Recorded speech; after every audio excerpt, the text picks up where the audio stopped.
Hey, on this episode of Samp&Chance, we are going to look back at a very, very historic Raw that went down last night. You're guessing, what are you guys talking about? Well, you're going to have to listen to the show and find out about that. Also, we'll touch on Smackdown that went down on Friday, and we will be looking at all the top news of the week. So, everybody, strap in, and thank you for letting us into your ears.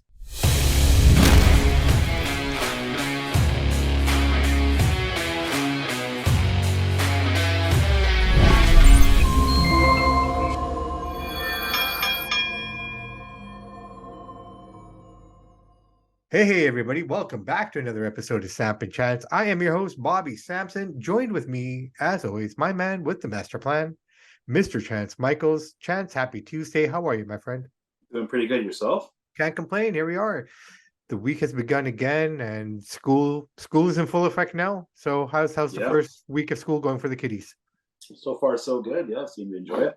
Good. Yeah. Awesome. All right, so let's get into it, man. Raw last night, kind of historic in a way, huh? Since the time of Capital Wrestling, its inception to becoming the WWF to the WWF to the WWE, and now officially the last episode of Raw, completely controlled by the McMahon family, has come and gone. Your thoughts? Yeah, that's true. But he's still in control. He just has somebody that is technically ahead of him, the Ari Emanuel. But he's still the boss. He's still the chairman of the board. 34% stock owner. So, but yeah, you're technically right. McMahon could be overpowered now. Like I said, you can't even really tell. I mean, it was a good show. It wasn't bad, but this is even bigger and better going forward. Better for their business. Better for their brand. They open up this on the stock exchange day. TKO is officially, you can buy into the company. It's $100 a share, which I probably will do a couple shares of that tomorrow. I didn't see it on my app out here yet, but it's there. It's coming. So, I mean, McMahon's still the boss. I mean, you still in charge. So, yeah, it was good. It was a good Raw. Like, I thought he should have come out there or something, but he was back there working on it. But, I mean, yeah, things change. He made money. He moves forward, and UFC and WWE are one under the TKO. So, I'll wish him all the best. People think there'd be big changes, but there's not going to be big changes, because what I'm saying is, look, they own UFC. They didn't make any changes. Let Dana run the show. They step back.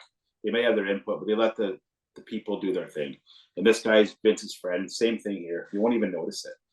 Well, I think ultimately the product, I don't think it's going to change. I think most of the effect will be felt in the back, in the corporate side of it all. So we'll see what happens there, but I bet we won't even hear about what happens there. You know what I mean? So, well, that means one good thing that came out of last night Raw, that we finally realized that the hiring freeze is finally over. We'll get into that, but let's start off with the show itself, man. Show opens up with Jey Uso, who comes out to this rock star kind of,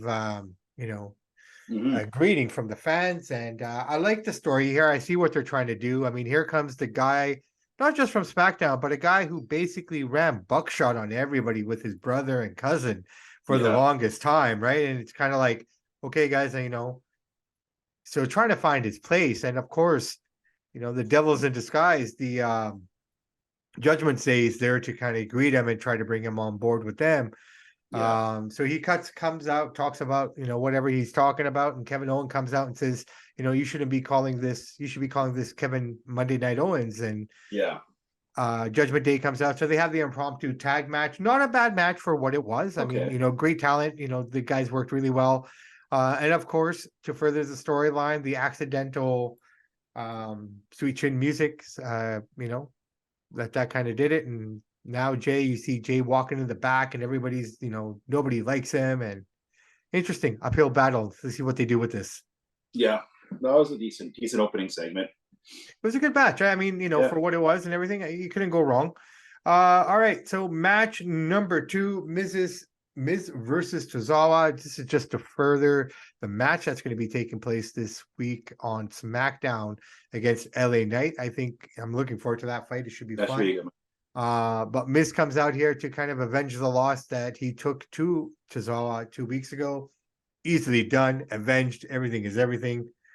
Average match. I mean, this was what, look, it was just basically a match for the Miz to kind of build the story, right? Yeah. And kind of, sell it up a little bit, get people to tune in on Friday for SmackDown. So, I mean, it is what it was. It was all right. Raquel Rodriguez is in the background. She's getting ready. Chelsea Green comes in and offers her a spot as a new partner. No, sorry, Shayna Baszler. I apologize. Baszler is doing an interview, and Chelsea Green comes in saying, "Hey, do you want to be my tag team partner? Because Piper's broken or she's injured." I didn't know she was injured. I didn't know she was even on the. No, I had no idea. That was news to me also. Right, but I guess they're just kind of playing it into the storyline where Chelsea really doesn't want her to be her partner. Kind of cool what they're doing with it. I like it, right? Yeah, I'm kind of it. It's kind of fun. So, there we go. Chelsea and Shayna are going to go at it later on tonight. Kind of interesting dynamics there. What was next of that night there? All right. So the Imperium celebration for Gunther and the Intercontinental title. Pretty standard stuff. My favorite line of the whole thing, and I don't think it's true, and obviously it was funny. It's like, to all the other champions, you contributed absolutely nothing. Just shitting on all of them. And what's funny was his character, right? I love it. But what I loved is the fact that Wade Barrett, a 5-time Intercontinental champion, was commentating. I thought he would have had a bit more to say, but Interesting. How come Chad Gable, building off of last week, his kids crying in the front row? I like Chad Gable, man. He's really entertained by him. Oh no, he's fun, man. He's good. Yeah. I mean, I think I won't go as far as to say he is, but he's the closest thing to this generation's Kurt Angle. Yeah, I don't think he's quite got the talent, but yeah, I know what you mean. He's close we're gonna get. Yeah. Right. So, and he is talented though, right? Oh, he's good in the ring. He's good in the ring. I mean, I think Angle just had a little bit more to him, but I mean, he wasn't that far from Angle in the ring at this stage of his career, right? I agree. Yeah. And to be fair, I think Gable's probably healthier. Probably. It's too bad Angle didn't have all those injuries, because those guys could have a great storyline together. Man, I tell you what, if you think about technology and just the way everything is today, if that was available to Bobby Orr, things would have been different, right? I'm just saying it's just the cycles, right? Yeah. So it's unfortunate. And you would think that in the 90s and the early 2000s, the investments in technology and stuff would have been better, but I guess he did enough of that damage before time, right? So, wrestling in the Olympics with a broken neck, I guess that doesn't really help your healing. Well, I got to say one thing. Thanks for bringing that up. Yeah. When I went with my son went with Range to there's a car show on Saturday that Jerry invited me to. We stopped in for maybe an hour after hockey. And, one of the people, I won't say his name, but one of the people that work at the track says to me, because he knows my son plays hockey, he goes to my kid, "Do you know who Ryan Whitney is?" And obviously Raines goes, "No," because he's our age. I was like, "Oh, he's a decent player, played on the Oilers, Ducks, and stuff like that. He's got that Spitting Chicklets podcast, which is the #1 hockey podcast." He's like, "He's up there. He's up there in the booth." So I said, "Do you want to meet him? You want to go see him?" He's like, "I don't want to." Okay. Well, 20 minutes later, we're going to get a pop and a hot dog. Guess who's standing right behind us? Ryan Whitney. So I said, "Do you want to get a picture with him? You want to meet him?" He said, "I don't want to picture him, but I want to shake his hand." Said, "Okay." So Raines turns around and says, "Hey, Ryan, I play hockey too. You have a podcast, my dad told me." He's like, "Yeah, little guy," shook his hand or whatever. It was a cool guy. So check out, whoever listening has listened to the Spitting Chicklets podcast. If you like hockey, it's fun, it's entertaining. Check it out. No, check it out. But before you check that out, make sure you check out us. Yeah, absolutely. I slipped in my card, eh? Oh, nice. Very good. Very cool. Yeah. All right, brother. So let's get right back here. Drew McIntyre and Xavier Woods exchange words. This is a storyline that's kind of being built up. I think Drew's kind of going heel here. Don't you see it? He's going heel, and he's fading down to the mid card here. I noticed too. He's kind of sliding down with the program with Xavier Woods. I don't think he's too thrilled about that. Because he was saying he wants a top program. I guess they're not giving it to him. Well, maybe this is his route to the top program, right? I mean, as a heel. So sometimes in order to kind of finally make that full shift and, build that character up again, sometimes you got to tear it down a little bit to build it right back up, right? So that's what I kind of see what they're doing with him. He's too valuable. He's too valuable, in my opinion, to be wasted the way it looks like it might be. I don't think he's going back to the top. I think he's going to float mid card and kind of fade away. That's my take, but I could be wrong. Well, I mean, I'm gonna earmark this episode so we can go back and look at it in a few months. But I think the other way. I think they're just kind of building him up. Could be to become a heel. I mean, again, what we saw last night was an edgier McIntyre, right? Yeah. A little bit more aggressive, a little bit more ruthless, a bit more of a heel look to it all. Just in his movement and just the way he portrayed himself. So maybe, like you said, maybe this is what it is. Who knows, right? Maybe. But the reality is, there's only a few spots at the top. Not everybody can have them. Some people won't be happy with it. Just the way it goes. It sucks, but that's the well, business, right? let's look at Raw. Let's look at Raw right now. Who would be the top heel? I mean, outside of Shinsuke feuding with with Seth right now, Yeah. who is the top heel there? Gunther. It's hard to Intercontinental say because champion, these guys right? bounce from show to show, right? So you don't know. Well, no, You for the know, most part, they've been pretty good since this Miz is draft. on SmackDown. Miz is on Raw. He's a top heel. Right. But I mean, he's a top heel on. Yeah, I guess he could. That's But what I mean. would you put him in the top programs right now? Miz? Yeah. Well, if he's feeding Daily Night, I guess it's the top program, almost second top program on SmackDown behind Roman Reigns. But what's So, Roman even doing right now? He doesn't even have an appointment for anything. He's kind of right. Fastlane or Payback's next, so there's no rush to bring him back. Survivor Series. No. I'm not saying there's a rush to bring him back. I don't anticipate to see the man wrestle again till Crown Jewel in Survivor Series, right? I mean, but the reality is, like, he's got nothing going on right now. Like, I mean, I guess he got the bloodline stuff, but I mean, from that perspective, even it's kind of. Which I like that. I like that because the less you see the top guys, the more when you do see them, the more special it feels. So I like that they do that. That's ego. No, got no issues with that at all, man. Yeah. None at all. Anyways, the match was pretty much what you expected. Good match, though. Good showing. It was, yeah. From both guys, but at the end, Drew pulled it off. And Drew always puts on a good match, and he's never lazy, and he works his butt off. Every time he's in the ring, he gives 110%. Some guys get lazy. Drew definitely never does, which I appreciate about him. Well, here's the one thing I will say about Drew. And if he does have a chip on his shoulder, I think he's one guy who deserves to have that chip.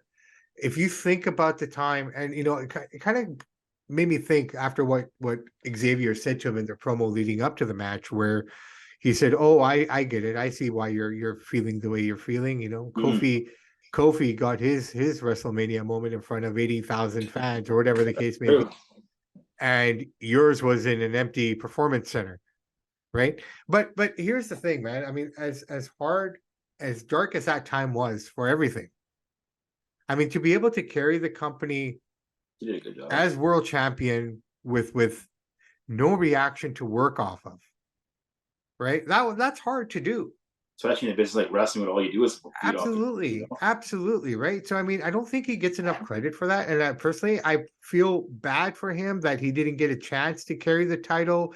Well, when he first came in, McMahon said he's the next thing. Then he cut him. Then he went to the Indies, and he came back and got the belt. So he's had a long journey. He's earned what he's got. He's earned what he's got, but what I'm saying is, I think he earns to hear that crowd reaction, which he didn't get. Yeah, no, I hear you on that. Right, and now I think that's just a personal shoot in his own head. I could be wrong. I'm not in his mind, but I mean, if I was him, and if I had some sort of, you know, gripe or something like that, you know, that would be it, right? Like, you know, give me a chance with this, and maybe this is the way back to it. So let's see. We don't know. Yeah, we'll see. You could be right. Yeah, we'll keep our fingers crossed. So Chelsea versus Shayna Baszler. Shayna pretty much beats the shit out of her. Let's just call it what it is. Yep. No, she took her to school. Yeah. Piper comes into the ring and, you know, tries to take over that way with her. And there she is, man. Zoe Stark. I see a new tag team forming here, man. These two girls. I think the same thing when I seen that. I'll be honest, man. Right now, pound for pound, those two girls could beat the shit out of any girl in the back. Yeah, without Ronda around now. Yeah, absolutely. Right? Yeah. Wow. That's a pretty strong looking tag team, man. That's kind of menacing. Those are tough ladies. Right? I'm not saying they are, but they kind of remind me of the Road Warriors women version. Yeah, I could see that. Right? Just the toughness in it. Just the toughness alone. All right, let's move on here.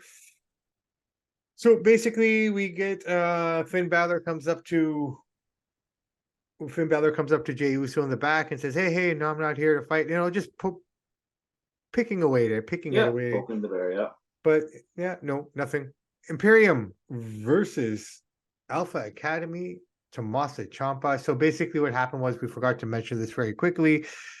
Gable comes out, he's talking about the family, this and this, and he gets into the ring. They start beating him up. Otis comes out. Unfortunately, he starts getting his ass kicked. And after Otis gets his ass kicked, Tommaso comes out with the chair, saves everyone. And here we are, 6-man tag. Yeah. What do you think of this? It was a good match. Yeah? Yeah. Wasn't I bad. love the ending there, man. I mean, I have a feeling like Making Vinci tap out there. yeah, in front of Yeah. Gunther, and the way Gunther is, man, like that's the what I can count 4 times now that Giovanni's not made him happy here. There'll be trouble in paradise there with those guys soon. You can see it coming. It's kind of funny. You know who I'm waiting to come up to the main roster? Who's that? And guys and girls, if you don't watch NXT, watch it. Ilya Dragunov. Have you watched him? Have you seen him at all? Yeah. Yeah, Him and Gunther have had some amazing, crazy matches, man. He might come up there sooner than later. Well, I would be interesting to see, like, okay, because if not many people know the history of NXT Europe and whatnot, you know, that would be a great way to get a Da Vinci and bring this guy in, who's even crazier than Kaiser. Yeah, I think he'll get there eventually. Next 6 months, we'll see him up there. No, for sure. So solid match, not a problem. I like the ending here. Both guys were in submissions, but Giovanni taps with Gunther saying, no, don't tap. Good ending there. Good ending there at all. All right. So here we go. We're here at the main event of the evening. It is Rhea Ripley versus Raquel Gonzalez for the women's strap. The ladies are closing out the show. Pretty good match, man. I mean, the match was pretty solid. I think this match was probably better, in my opinion, than the one at the pay-per-view, just for what it was. You know, I thought I enjoyed it more. I really, you know, but the ending, I had no idea. Nobody did. That's what makes this good match, because we didn't see that coming, right? Nobody saw this coming. Nia Jax, ladies and gentlemen, who's been out of the company since November of 2021. She did make a return for the Royal Rumble earlier this year, but that was just a one-off. Now we know that she has been signed for over a month. So again, the hiring freeze is lifted, so talent can now, you know, potentially start seeing stuff happening again. Yeah. I guess with the merger and everything complete, I'll let you on this, man, if you didn't already know. Bringing her out was McMahon's idea. I was gonna say that's Vinny, and I don't know, but I can guarantee you, Vinny and Phil Brooks have probably talked on the phone already. Probably they're friendly. No, look, McMahon can separate business and pleasure, right? And that's the one thing that some of these athletes in professional wrestling can't do, right? We've talked even about in the indie scene. I see all the time in the indie scene. These guys are such prima donnas and babies. They don't separate the person, like you just said. No, they don't, right? I mean, and it's just kind of like you know, we've talked about it. They're guys that we grew up with, that admire, that are in our top fives. Yeah. That live the life. You know, they basically live what we see every day. It's not a show anymore. It's become a reality. Yeah, that was cool. Nia came up, because she hasn't been, like you said, in 2 years. I mean, nobody. You could have broke down the show 1,000 times. Not one person would have guessed Nia Jax is coming back for that match. Nobody. That was cool how they did that. But I like and a good way to end the show too. But it's cool though, because I mean, she wiped out Rodriguez. Yeah. Then she wiped out Rhea. So this is the question now, and I loved it. It's like the cliffhanger. What are you? Yeah. Who are you fighting with?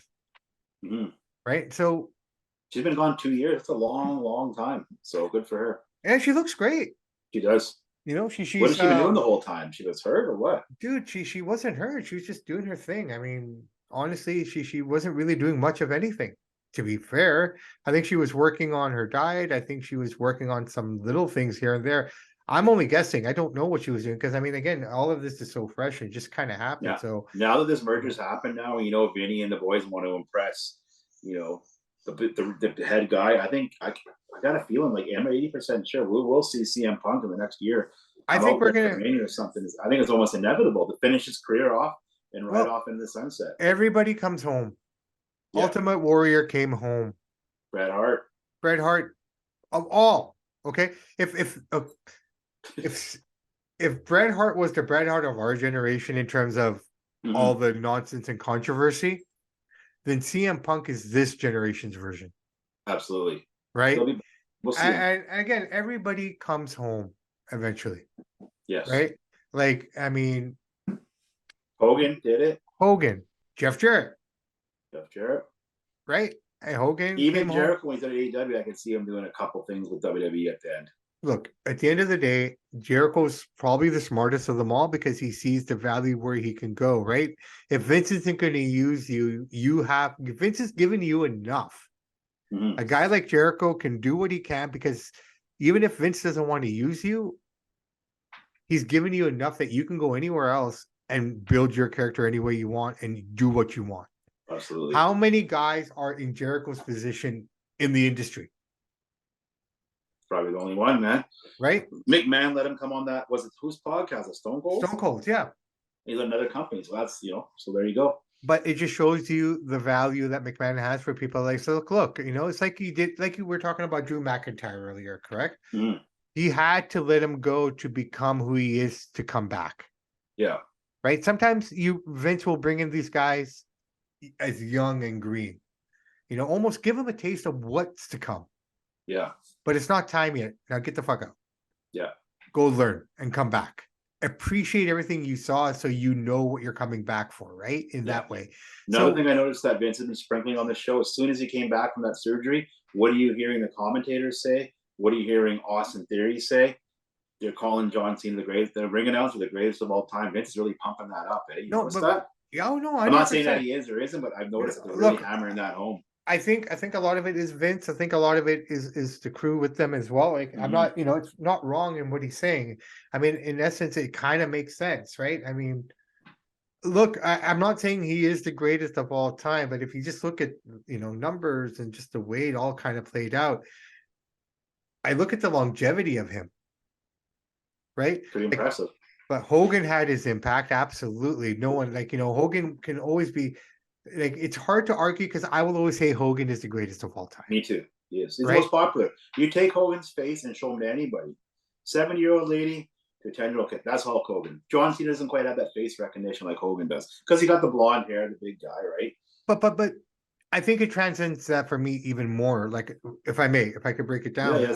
I look at it from the perspective, when I look at Hulk Hogan, the fact that you and I are sitting here, again, McMahon is McMahon, and he's the catalyst for it all. Yeah, he's the brains. Yeah. Okay? But without Hogan, the Rock and Wrestling, WrestleMania 1, the $1 million that McMahon paid for the company, this Endeavor, TKO merger, all of it, UFC.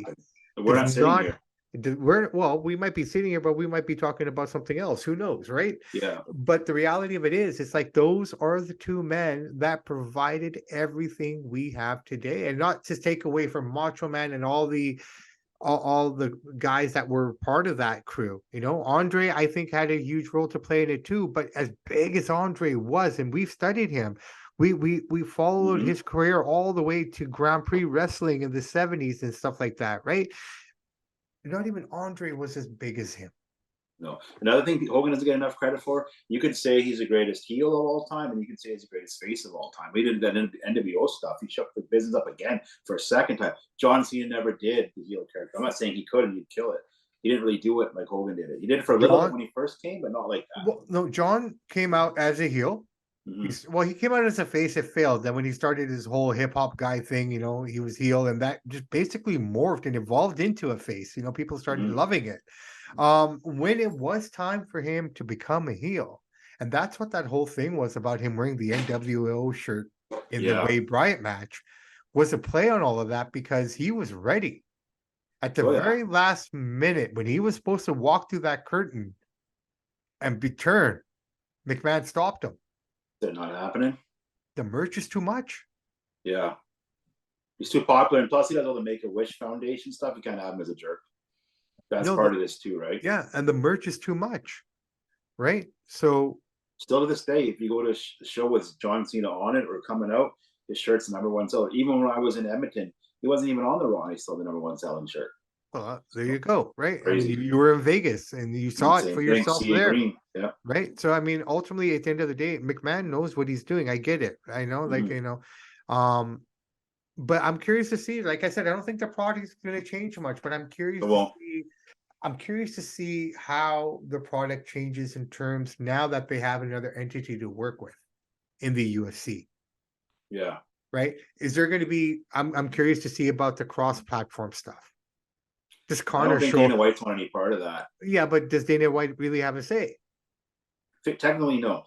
Right, was they could right. tell him not happening. Because if you look at the hierarchy of power, which is ironic enough, okay, Ari's at the very top. He's Yeah. the top dude. Which is weird to say that Vince isn't sitting there. You know what I mean? I know.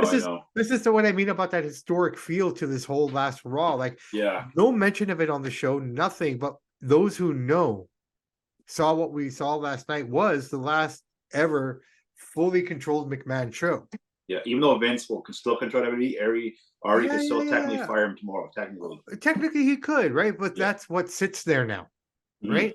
So if Ari doesn't like an episode, he doesn't like a character, you know, he could basically squash it before it starts. But I really don't think that's the case. He could, right? But it's always there. How smart is that McMahon to sell his company to one of his good friends? Nobody's seen that come. That's genius. Well, I mean, it makes sense. Yeah. I mean, but here's the thing, man. But you have to be at certain levels to be able to do that with friends of that level. Yeah. So, absolutely. You know, it kind of works out, right? But yeah, man, that's basically it. I mean, there's not much more we can say here. I mean, news-wise, not much is going on. This is the biggest story of the week. This is the biggest story. Yeah, the first show with Vince technically not 100%. Right. Well, I mean, next week's Raw. Next week Raw. Yeah, next week. Well, this is no, I tell you what, Smackdown will be the first show that the McMahons haven't touched fully. 100%. Well, I mean, their hands will all be over it, obviously, but he could get overpowered, which he's never been able to be overpowered before. This will be the first time somebody's saying, "No, we're not doing that this time, Vince." You know. Well, let's see if they do. Like I said, like you said, pretty much the way Dana runs the UFC, this and that. I think it's pretty much going to be the same situation.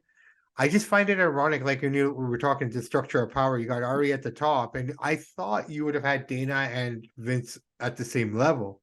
But apparently Vince is above him, from what I understand. Vince is above Dana. Dana's just like basically Triple H. He's just like a president in charge of creative. You know, he can make the matches, but if the bosses don't like it, that ain't happening. All right. I'm not to put you on the spot, but maybe our listeners can let us know either. So who is the Vince McMahon of UFC? Ari Emanuel. Oh, so he's just taking the reins. So it's not one of the Fertitta brothers or anything like that. No, Fertitta sold it all to him. Yeah. Okay. Yeah. But like I said, he sits back and lets Dana do a thing. Dana says doesn't get involved. You know, there's certain they'll make some business decisions as far as like the matchmaking. That's all Dana, right? But like you said, technically he could squash whatever he doesn't like. But he's a hands-off owner, you know what I mean? Well, he's a hands-off owner, but I think it's going to be interesting now that the mergers through TV deals are coming up. Mm-hmm. So where does everything go? Yeah. Dana White keeps saying that he wants Brock Lesnar at UFC 300. He's been on 100. He was on 200. And he just said the other day, look at how good he looks. He can still do it. I don't think it will happen, but Dana wants him to come up for UFC 300. You know, it's realistic. It'd be this April, wouldn't it? 300? What's that? I mean, April. It would probably be this April or May. Yeah. Right. So I don't know. Is that the card that's going to be headlined by Zuckerberg and Musk? Elon? No, Musk. Zuckerberg doesn't want to do the fight no more. Huh? Zuckerberg does not want to fight anymore. Why?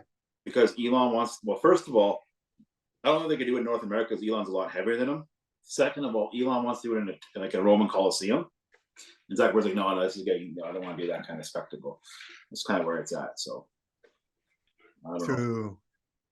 Zuckerberg fears Musk. George St. Pierre says Musk is a super strong man. He's way bigger than Zuckerberg's. Like what, 160 pounds, 170. And he's got a pretty strong judo background as well, right? I mean, who? Elon.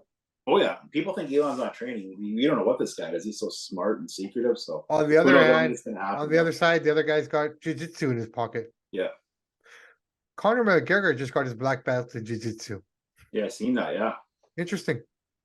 Said he's gonna fight again, so we'll see. Well, I hope so, man. He's a bit more complete. Let's see what kind of run he has, right? I think they kind of need him now, considering what happened this past weekend. Did you watch any of that this past weekend? I watched the main event. Yeah. Crazy. All right, brother, man. We are a wrestling show, not an MMA show. So, anything today for top 5? I do. I want to hear your top 5 Canadian wrestlers of all time. Top 5 Canadian wrestlers of all time. All time. All right. Bret Hart, number 1. Edge, number 2. It's tough. We don't have a lot. It's not easy. I'm thinking about it myself. This is a tough list. I mean, I could go off the list and start shouting out to indie wrestlers, I guess, but no, we'll keep it. No. Okay. Lance Storm, Chris Jericho. You count Jericho was born in New York, right? Sorry? Jericho's born in New York, so I don't think you can count him. Okay, so where are we? I have Bret Hart, Edge and Storm, Edge, 3. Lance Storm. Um, It's tough, man. trying to think here, man. You know what? I'll probably have to go with Kevin Owens, and just for what he's been able to accomplish, and for Sami Zayn. To be honest, why? Because Kevin Owens and Sami Zayn, and you've always made this point, they don't look like the guys that should be there. No, they look like construction and landscapers. Right, but they're there. Yep. And they're doing damage, and they've won championships, and the fans love them. So the fans do love them, yeah. And I put them on the list for this fact that, you know what, for any guys and girls out there who don't think they have it, or don't think that, people are going to accept it, look at these two guys and you can achieve anything. Well, they're the kind of guys that, like, you don't have to be in shape. You don't have to have a body. These guys don't train. They don't train in the gym. They don't take care of their bodies. So some guys don't respect that.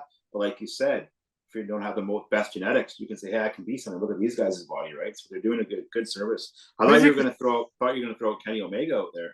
I was going to throw Kenny out there. Truthfully, if I had to replace anything, it'd be Lance Storm and Kenny. Dude, it's a tough list. It's not. We don't have a lot. I look at Lance. I look at Lance Storm just because. I mean, I like Lance Storm myself. I like Lance Storm. I just like his personality, and I mean, for me, what stands out was his no nonsense type of character.